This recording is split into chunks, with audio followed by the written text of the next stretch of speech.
Hi friends, welcome to our YouTube channel SBV vlogs. ఇప్పుడు మనం చూడబోయే ప్రదేశం మహాబలేశ్వరం. ఇది మహారాష్ట్రలోని పూణే నుండి 120 కిలోమీటర్ల దూరంలో ఉన్నది. ఈ మహాబలేశ్వరంలో మన ఇప్పుడు చూడబోతున్న ప్లేస్ కృష్ణా నది యొక్క పుట్టిన స్థలం.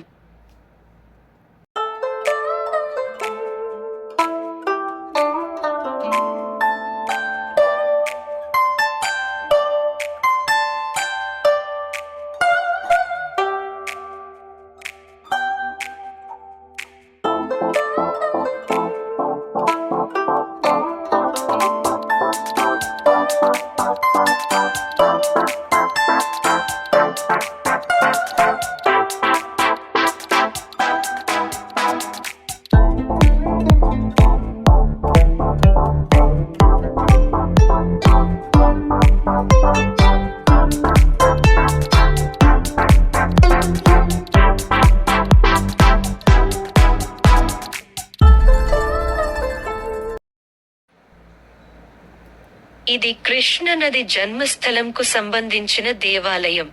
ఇక్కడ శివాలయంలోని శివలింగం కింద నుండి నది జలం ఉద్భవిస్తుంది. అక్కడి నుండి చిన్న దారగా వచ్చి నంది ముఖ ద్వారం నుండి కనిపిస్తున్న కొలనులా మారి అక్కడి నుండి చిన్న జలపాతంలాగా కిందకు వస్తుంది. ఆ జలపాతం మనకు కనిపిస్తున్న మహానదిగా మారుతుంది.